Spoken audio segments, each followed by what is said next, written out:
இந்த வீடியோவில் ஒரு சிறிய எலி சிலந்தியால் தாக்கப்படுகிறது.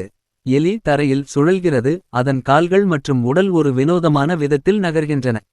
இது ஒரு சிலந்தியின் வலையில் சிக்கியதால் அல்லது சிலந்தியின் விஷத்தால் பாதிக்கப்பட்டதால் நடக்கிறது. சிலந்திகள் பொதுவாக தங்கள் இரையை பிடிக்க விஷத்தை பயன்படுத்துகின்றன. இந்த வீடியோவில் சிலந்தி எலியை கடித்து அதன் விஷத்தை செலுத்தியிருக்கலாம்.